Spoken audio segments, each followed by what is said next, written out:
Our passion is for the future. What's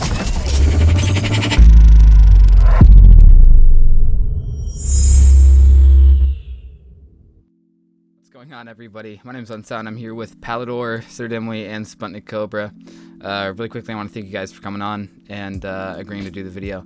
So, yeah, we're just going to be talking about the past, the past finals, Season 4 finals, and what do you guys expect from Ignite going into Season 5? So, yeah, we have a couple questions here. So, the first question I have is, what did you initially think of Ignite acquiring Joker's roster? For me, I was kind of there when it happened and when it was announced. So was Sputnik and Dimwi.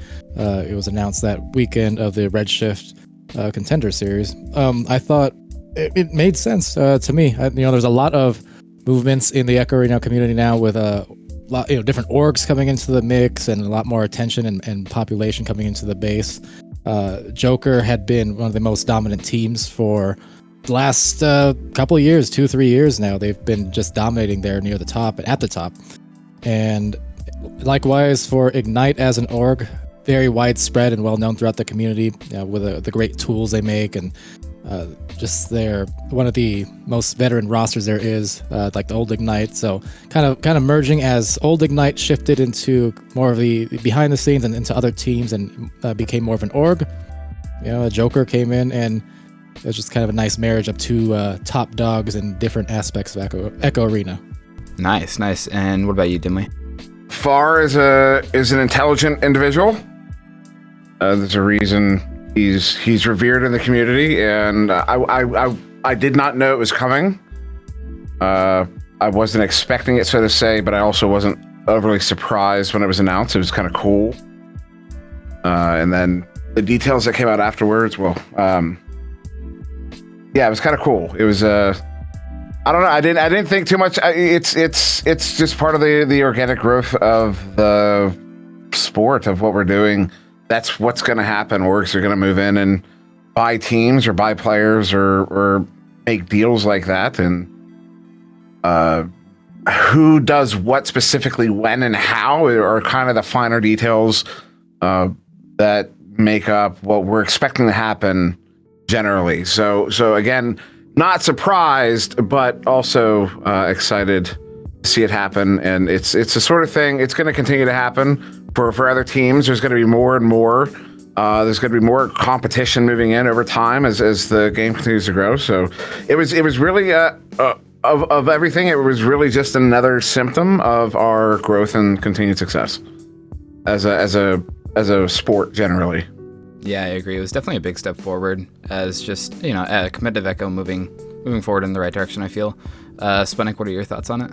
Yeah, I never really got the surprise. I remember Far told me, because he had to tell me early before the event, because I had to he was like, hey, I don't want you getting caught off guard and having prepared all these things for the broadcast, because he didn't want me to have the Joker branding. And then, they show up as Ignite, and I wasn't ready for the broadcast. So, I knew, I don't remember how long before, but I knew. So, he kind of ruined it for me. But that was on brand for Far. Far knows what he's doing, and Far knows how to execute. So, I wasn't surprised. I think, if I can remember correctly. Yeah. But, yeah, I think it's good. It's good stuff. And Far's been around for a long time, and he loves the game, and he always makes good moves. Far does tend to be a good move maker, so it kind of spoiled the surprise for you. You didn't get to have the hype as everyone else. Yeah, I didn't have it any hype, because I was oh, I know about all this behind the scenes. Yeah. Yeah, next question is, what are you guys' overall thoughts on Ignite's performance in the finals in Season 4? Obviously, it was the first time they've actually lost a match in a little bit under a year, about 11 months or so. So, yeah, what are your guys' overall thoughts on, just the performance in the finals? I think they played, really well. I know there's a lot of discussion and talk about missing game, which is no doubt a huge thing from their roster in that weekend. But end of the day, they made it with their season 1 finals roster, right? They had Dash stepping in. They've won a championship with Dash before. And even though the game and the community and the competitive scene have gotten just nothing but better over time, Dash is a player who's shown over and over to be a completely elite tier and highly capable player, who can flex in the roles he need and defend. Now, there's no such thing as replacing a guy like Game, but bottom line, Ignite's on the season 4 finals weekend, they made it through every other team to make it to the finals. So they still proved to be best in the world, regardless of what their roster was. Just wasn't their day that time around. But I think nothing else, it's going to lead to very interesting stories in season 5. Yeah, that's a really good point. I personally, I hadn't thought about the correlation to season 1. I feel like a lot of people do just undermine the fact that they won a championship in season 1 with Dash, and so I feel like they still had not just as good, but I think they had still a very strong chance of winning season 4 with Dash. Not that big of a difference. I feel like the big thing was chemistry there, just not playing with Dash in that kind of a setting for a while. But that's my opinion. In the upper brackets too, right? When they faced the New York Kings too, that went the full distance, if I recall. That went to a third round overtime before they got sent to the lower bracket. So that was one shot away, seconds away from being completely different results potentially, and being the Kings coming up from the lower bracket. So it's not like they didn't show in that same weekend that they still had the ability to come out on top. They were almost there earlier in the day. Yeah, I totally agree. Dimwi, what are your thoughts? So there's the talk here is a lot of talk about Ignite losing the game. I don't that's not how I look at it. I don't see Ignite having lost the game. I see the New York Kings having won that game. The New York Kings were put together to dethrone Ignite. The purpose of that team was to beat Joker, was to beat Ignite, was to finally do it. It was a super team. It was a super team, just like Ignite is a super team, which is kind of what the VRML format soft encourages. Is at the very top you end up with super teams, and that's what the New York Kings were. Now, it also, I mean, you have to acknowledge that the fact that they lost that game without Game really put quite the multiplier on Game's value as a player. It's just another kind of symptom of his ability. Anyone who's been paying attention to anything I've been saying for the last few weeks, my opinion on Game is very, very strong, that he is the best player in the world. But they didn't lose because they didn't have Game. They lost because the New York Kings won. The New York Kings played very well in that series. They played really well throughout the season, particularly the later part of the season. And in postseason, they were just unstoppable. So, there's a lot of... I just want to fight back against the narrative that Ignite lost that game, and that the fact that they didn't have Game was... no one here has said that that's the reason, was because they didn't have Game. But anybody who has that thought, that they, especially because I'm pushing this narrative about Game being such a good player... especially with the fact that Ignite still is undefeated with Game. If Game's playing, Ignite is still undefeated. Was just a point of note. But the New York Kings came to play. They were put together specifically to beat Ignite, and that's what they did. That's what they accomplished. And I'll also point out that was kind of, for next season's finals, what happened last season was a best case scenario.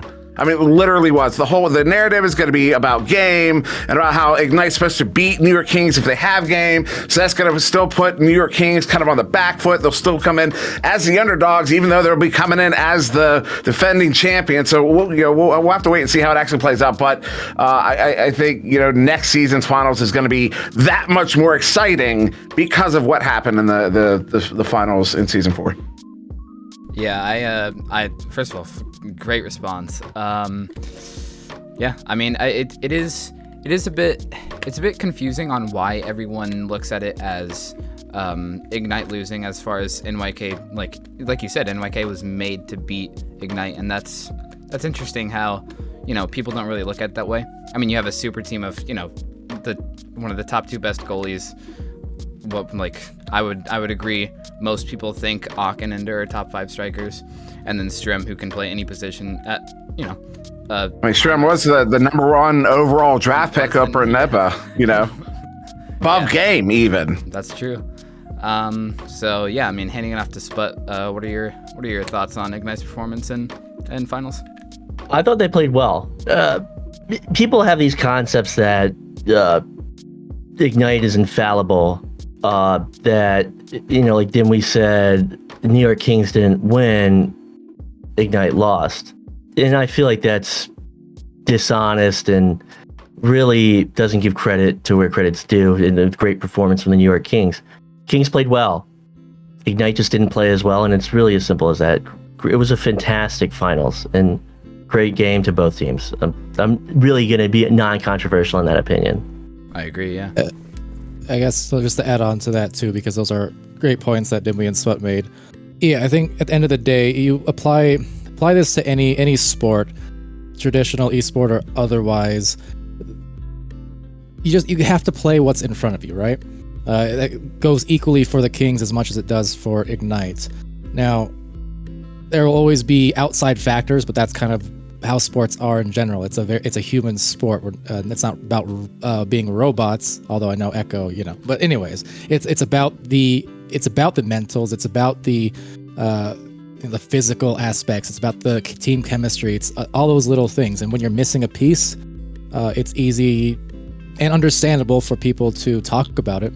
I think anyone who wants to talk about is there an asterisk or not, was Ignite at full strength or not, and says things like that, it's understandable for them to do so, but that does not invalidate what the Kings did, because at the end of the day, Ignite had to play their best game on that day with what they had, and so did the Kings. Same with any team who ever suffers from any kind of injuries in sports, absences, whatever weird outside factors happen. You just got to take what's on in front of you. And I agree with Dimwi wholeheartedly. I mean, we casted the Kings games. I think Dimwi and I casted the first Kings and Ignite matchup of the season. And that got our season peak viewership, at least for the regular season, as I recall. And that was an intense game. It's a testament, though, to the Kings, because despite how excellent they played all season long, I feel like in the finals, they played literally the best I've seen them play. And for Ignite, I'm honestly expecting a rematch in Season 5 finals as a result, too, because now that fire is lit once again, and some of the pressure is off, now it's kind of free reins to come back and just dominate. You actually, yeah, that's a good point, and you answered part of the next question, that I have is, do you think, like, obviously a lot of people still think Ignite is the best team in the world. We've already talked about game's absence playing a part in it. To answer some common questions in the community, do you think that Ignite really does have something to prove coming into the next season? Do you think they still have to prove that they're the best team in the world because the Kings won finals? So what are your thoughts on that? I think, well, actually, in a recent example, if you want to look at the NEPA matches that just casted last Saturday, that day they happened to have 3 different Ignite players on 3 different teams, granted, with NEPA playing on different rosters in the 3 games. The MVP of each of those games and the winner, you had Game, you had Ryan, you had Jaywalker. Again, all on different teams, but they dominated their individual games there separately just as much as anything. As far as do they have something to prove, I guess it depends on who you ask. Realistically, they shouldn't. They've killed it for so long. You mentioned they went undefeated for a year plus, right? And they shouldn't have to prove, but at the same time, as we once again see in regular sports all the time, things like that, so much importance is put on those championship rings, whether literal or figurative in this case. But I think the beauty of the fact that they lost, and I mentioned this towards the end of the cast, as someone who had been there once upon a time in Echo's history, when the community was a lot smaller and the competitive scene was not nearly as thoroughly elite as it is now, But as someone who's been there, once you lose, it's kind of like, okay, there's that first one. That streak is broken. Now there's suddenly not the pressure anymore to have to be 110% and perfect every single time we come out. So I think for Ignite, there'll definitely be some chirpers and doubters. There always are, no matter what, if you're a top team. But I think for them, they don't have to prove anything, but I think they're going to be in great position to prove that they are still among the elite. Yeah, I agree. I mean, people expect Ignite to win, to mercy every single round, every single time, and they were doing that at the start of the season consistently. I mean, the only time they lost a round in those first couple of weeks was against Burners, and I mean, Burners was really close to beating Ignite that day. But Dimwi, what are your thoughts on it? In all sports, in every single sport, not just Echo Arena, in every single sport, being the best in the world is not a title that you get to keep by default. You have to prove that you are the best in the world every single time. So whether they win or lose, I think, as far as do they have something to prove? Yes, they're going to have to prove it again and again and again and again. Just like, I've started throwing out the caveat lately when I'm talking about Game, him being the best in the world. I've been throwing out the caveat lately that he will continue to be the best in the world so long as he continues to work at being the best. At any point, he could decide to start coasting a little bit, and I wouldn't blame him. He's got to be working his butt off.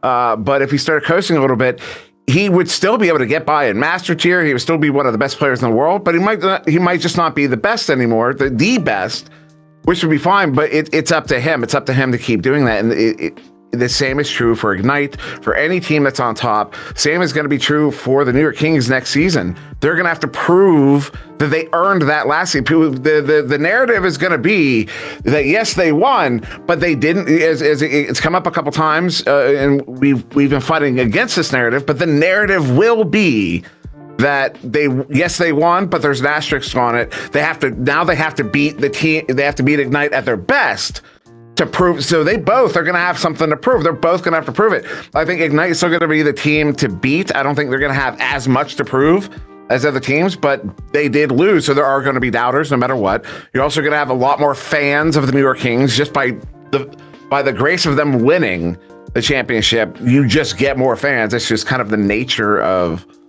any sport, of any spectator sport. So yes, they are going to have something to prove, but not in the sense that they haven't proven it already. They're just going to have to continue to prove it. But I think the New York Kings are going to have a lot more to prove if they do get the rematch in the finals. Yeah, good answer. What are your thoughts on it? I feel like it's kind of dangerous, right? You put so much pressure on these players that they have to continue to perform at such a high level. And that's, how they have to measure their worth as players is how they perform. And I think they've proved themselves.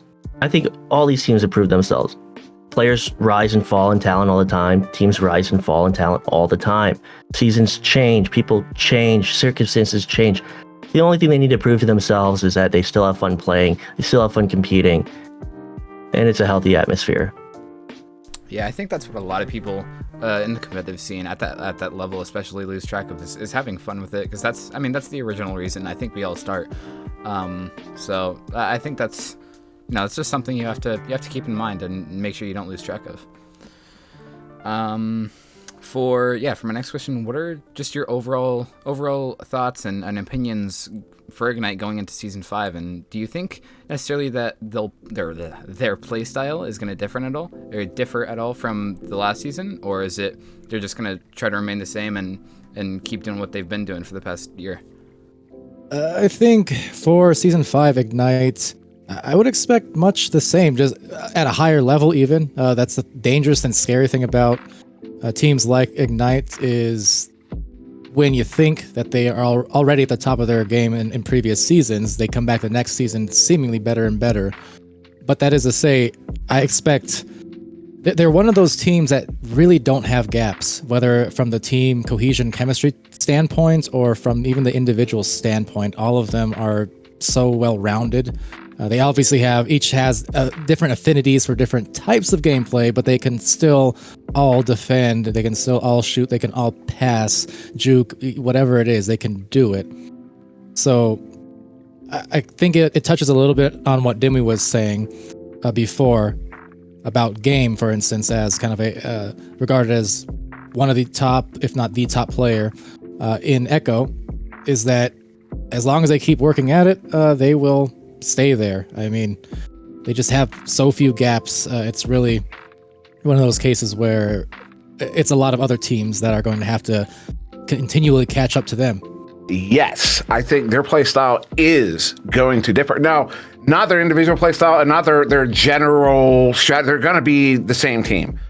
But what's the stuff with NEPA, it's got all four of them. It's got all six of them, really, but all four of them from the main roster in completely different spaces now. They're no longer, as many times they might play with other people outside of Ignite, they're still, their core was always Ignite. That was home base. Home base was Ignite.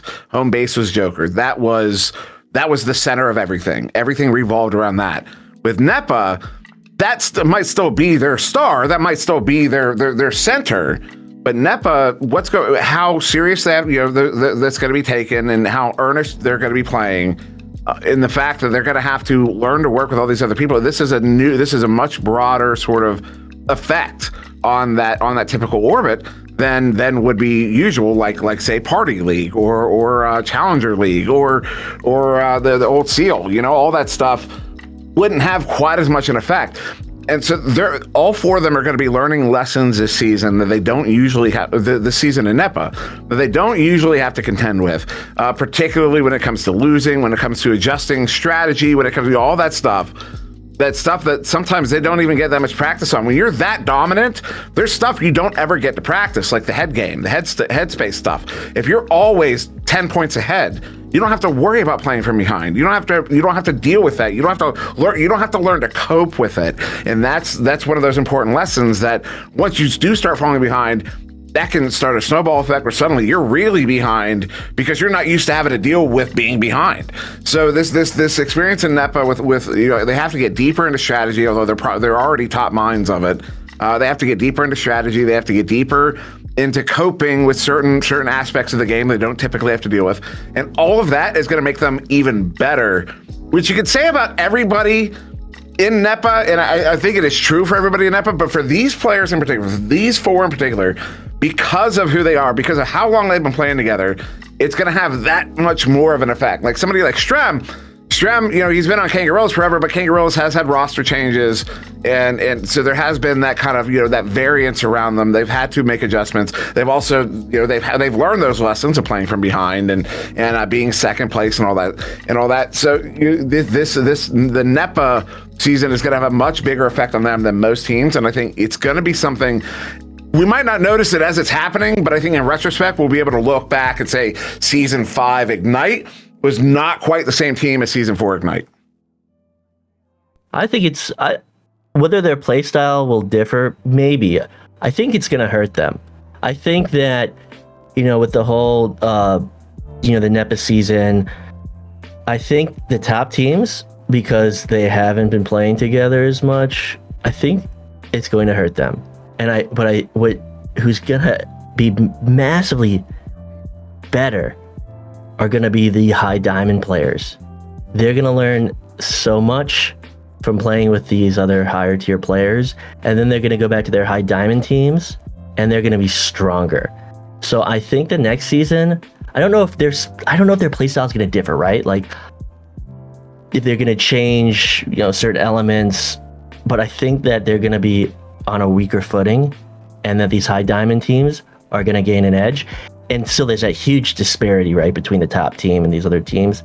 But I really think that Ignite's going to suffer. I think a good way to think of it, it's almost right in the middle. It's a good thing. It could be a good thing, so that these Ignite players are losing in NEPA. On one hand, it's good because, like Dimwi said, it brings on loss and struggle is what brings on development and growth in any aspect of life. No less sports, of course, but just that can help them grow as individuals, and they can bring that to a positive resolution when they're back as Ignite in VRML. But then to Sputnik's point, the dangers are also of what was once seen as a undefeatable team lose. Now other players, including those high diamond players, have seen them bleed. And that's also a dangerous thing, because that now gives a lot of other people confidence going against them and different things to dissect. So I kind of, after both of their answers, I kind of see it as somewhere in the middle where it could be good, it could be bad. I'm not even sure now. No. I don't know what they said, but I know I'm right and they're wrong.